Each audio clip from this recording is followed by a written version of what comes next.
Oh, what's up, gang? Oh yeah. As you say in Dominica, Sagafe. I want to walk through a new show that we did. It was on Scarecrow. But there's a few elements that I really want to share, especially with the other producers out there.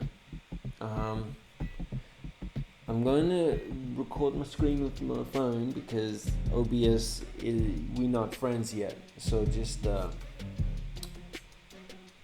can't do everything. Okay. Firstly, we drafted this with my boy Nick. He actually wanted he had a concept for Scarecrow, so we drafted something, and I had a draft early on this year, and I put this bass sound together with the trusty help of our friend Form. If you have Reactor, you have Form. It's I don't know, I can't say it's granular, but it's definitely like sample stretching.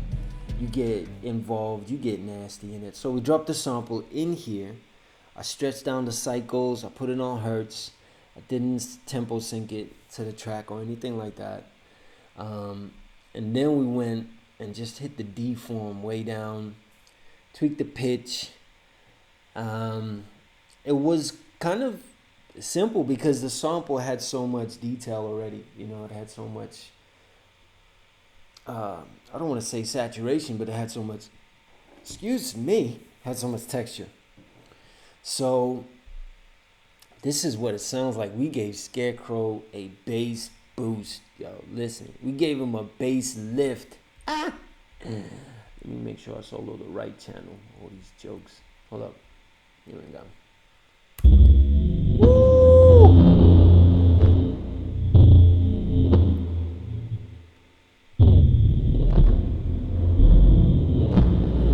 Feel that?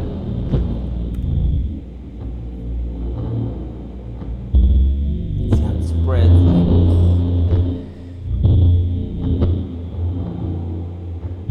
it's just nasty. It's nasty. And I've learned with this show in particular that you gotta keep your basses very simple. The way the bass moves, if you look at a sub speaker, is because lower frequencies travel slower. It moves your sub out. But if there's too much information in that sub, it's gonna be messy and it's moving around a lot. So your real lows, I think you should keep real clean. That's what I've learned in this process because you want a physical impact. You know what I mean? Your high frequencies, we can tweak it, all of that. So, on that saturation, I know a lot of people, a lot of distortion and saturation on their subs, which is dope. Let me just check. I'm recording. I am recording. But I still think your lower frequencies, what I've learned is keep it clean, man. Keep it clean. You don't want it spreading everywhere because it gets messy. There's something else I wanted to show you. Oh yeah, I had a water drop sound in here, which you can barely hear. But I put like water drops in a cave sample. Just warped it, sliced it up, and what MIDI pattern was this? Oh, it was one straight pattern.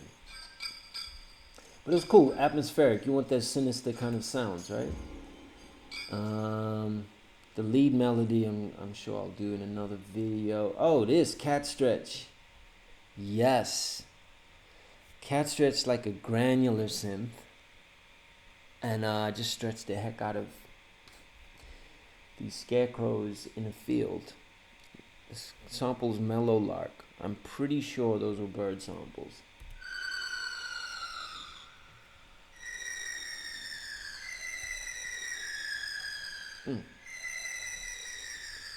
Yeah, it's not pretty. It's not pretty out here. Oh yeah, I also recorded. No, I'm not gonna play that. Listen, I think this was such an exciting project because again, I've wanted to do film and scoring for so long. And as a producer, I always felt like producing a score for a production or film is like, you're in a different league.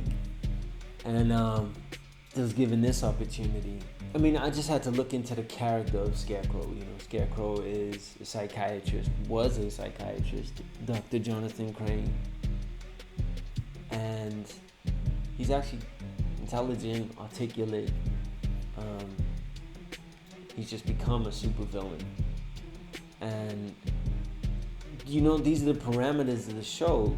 Is at the same time, it's Halloween. We want it to be threatening. We want it to be scary. But it's a family park. It's family entertainment.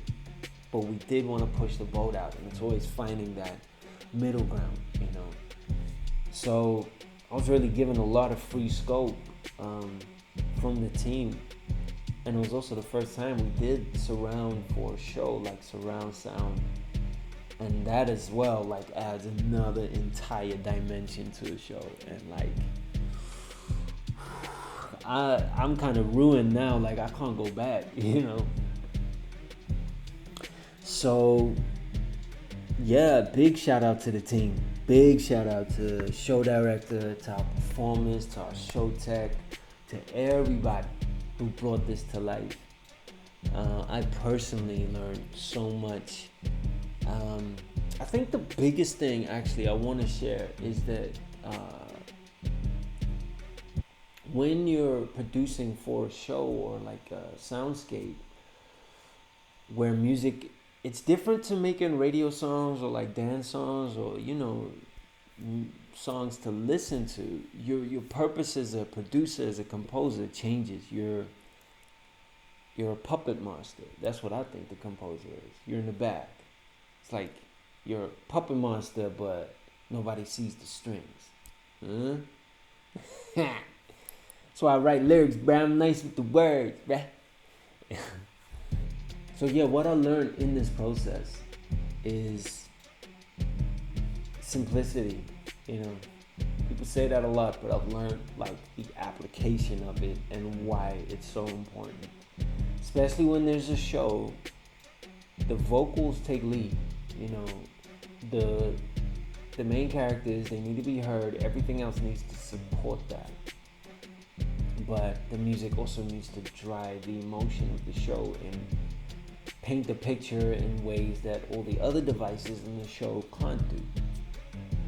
And that's why you have to be very intentional with the sounds in place, especially when it's surround sound, because it can get very messy very quickly. Because, if you have a speaker set there and there's a delay between them, so there needs to be a whole section of calibration that needs to happen, and they all need to be equalized, and the volumes need to be set accordingly. But the actual sound design needs to be very intentional. Because I actually put in some sounds that weren't working, because now you have this and you want it to be atmospheric, but it's detracting. Now there's something going on over here for the audience, but they're losing focus on the characters on stage. So that's something that I learned and I appreciate with this show, is simplicity and being very intentional with the sounds that you use and taking away. I have to take away a lot. Just so that the main focus stay the main focus and everything could support it. So, Scroll, you got a bass lift, bruh. Next time you leaving Arkham, just play this. We got you a brand new sub, bro, to roll out with. Let me hit it one more time. Ooh, this one too. Here we go.